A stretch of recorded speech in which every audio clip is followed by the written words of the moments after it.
నమస్తే, welcome to today 18 news. Kadapa నగరంలోని విష్ణుప్రియ కళ్యాణ మండపంలో ఆర్య వైశ్యుల ఆత్మీయ సమావేశం. ఈ కార్యక్రమంలో పాల్గొన్న టీడీపీ నియోజకవర్గ అభ్యర్థి ఆర్ మాధవి, కడప పార్లమెంట్ అభ్యర్థి భూపేష్ రెడ్డి, రాష్ట్ర నాయకులు దుర్గా ప్రసాద్ తదితరులు పాల్గొన్నారు.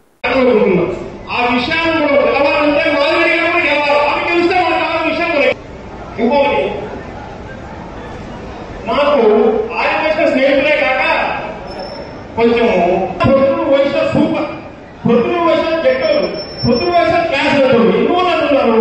వాళ్ళకు కావాల్సిన విషయాల్లో వాళ్ళకు రావాలని రావాలనడానికి వాళ్ళకు యూనిటీగా ఒక సంఘటనగా ఓటు వేస్తారు. వాళ్ళు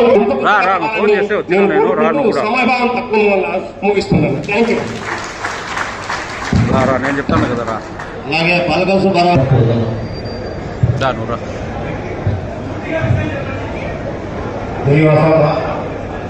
వాళ్ళ బంధువులని, వాళ్ళ కొడుకులు, కోడలు, ప్రతి ఒక్కరు వేరే స్టేటాలు ఉన్నారు.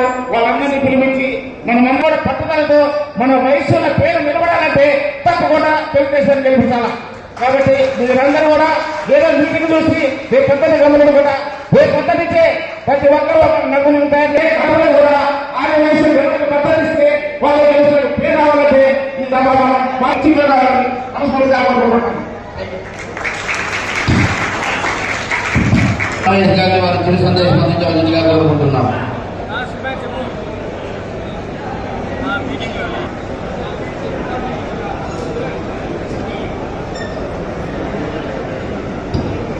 జానపద విషయం దయ ఉంచి ఒక్క గంట సమయం పాటించండి. మాటలు వద్దు దయచేసి.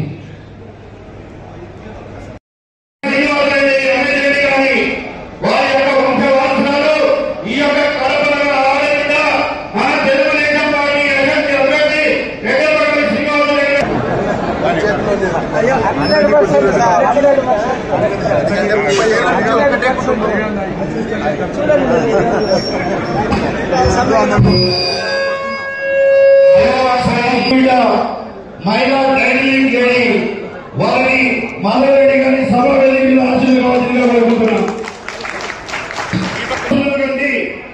సెంటర్ లో ఎవరు నిలవద్దు, మీడియా వాళ్ళు సెంటర్ లో ఎవరు నిలవద్దు.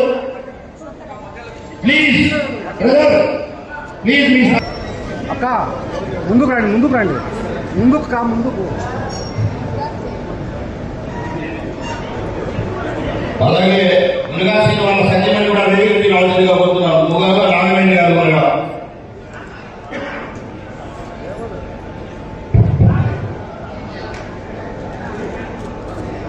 నాయకులు మన జమ్మల ముందు కూడా వేదికకి ఆశీర్వాదాలుగా కోరుకుంటున్నాం.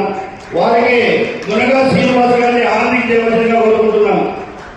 భూపేష్ రెడ్డి గారిని వేదికకి రావాల్సిందిగా కోరుకుంటున్నాం.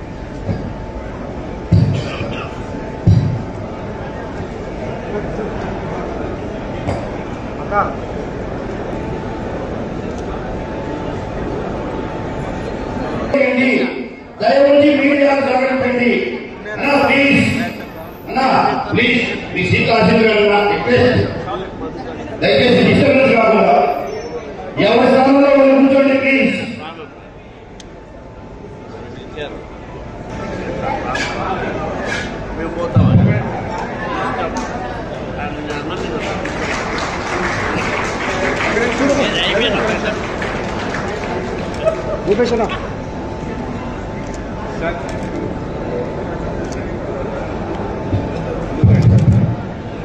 జయవాసని అందరూ కూర్చోండి. ఈరోజు ఈ సమావేశం ముఖ్య ఉద్దేశం మీకు అందరికీ తెలిసిందే. ఆర్యవైశ్య మహాసభ మీ అభిమానం ఉన్న పార్టీలో ఉండండి, రాజకీయంగా ఎదగండి అని ఆర్యవైశ్య మహాసభ చెప్తూనే ఉంటుంది. బట్ ఎదగడమే కాకుండా మొట్టమొదటిగా ఇంత పెద్ద సమావేశం ఏర్పాటు చేయడం కూడా మీ అందరి అభిమానమని నేను మరొకసారి మీ అందరికీ ధన్యవాదాలు తెలుపుకుంటూ అయిపోయారు. ఇప్పుడు వచ్చేది టీడీపీ ప్రభుత్వమే. ఖచ్చితంగా మన వాళ్ళందరినీ సంఖ్య 18,000 ఓట్ల ఆర్యవైశ్యాలు ఉన్నాయి. ఇవి ఒక విధంగా చెప్పాలంటే గతంలో జరిగిన ఎన్నికలు కానీ ఈ ఓటు ఖచ్చితంగా డిసైడింగ్ ఫ్యాక్టర్ అనేది నా ఉద్దేశం.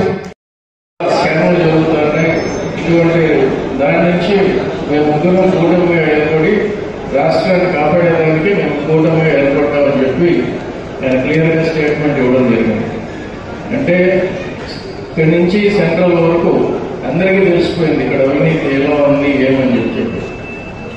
ఎక్కడ కూడా ఉపాధి అవకాశాలు లేవు.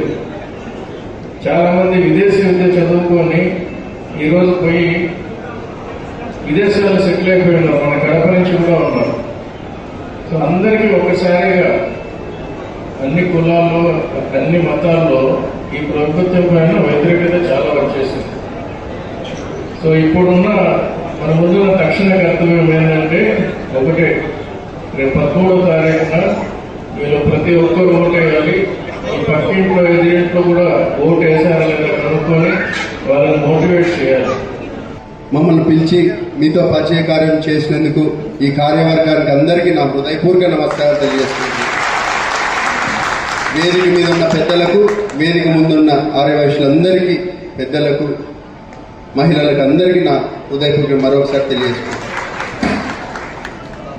ఈరోజు ఈ సమావేశం ఎందుకు ఏర్పాటు చేసుకున్నామో మీ అందరికీ తెలిసిన విషయమే. మే 13వ తేదీన జరగబోయే ఎన్నికలలో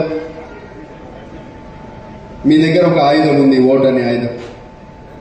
ఈ ఆయుధాన్ని మంచికి వాడాలని, మంచి చేసేవారిని గెలిపించాలని, విజన్ ఉండే నాయకుడిని మనం ఎన్నుకోవాలని, మన రాష్ట్ర భవిష్యత్తు, మన రాష్ట్రంలో ఉన్న యువత భవిష్యత్తు, ప్రజల భవిష్యత్తు తలెత్తుకునే విధంగా ఎవరైతే పరిపాలన చేస్తారో ఆంధ్ర రాష్ట్రాన్ని, వాళ్ళకు అవకాశం ఇవ్వాలని అడగడానికి మీ అందరి ముందరికి మేము రావడం జరిగింది. ఈరోజు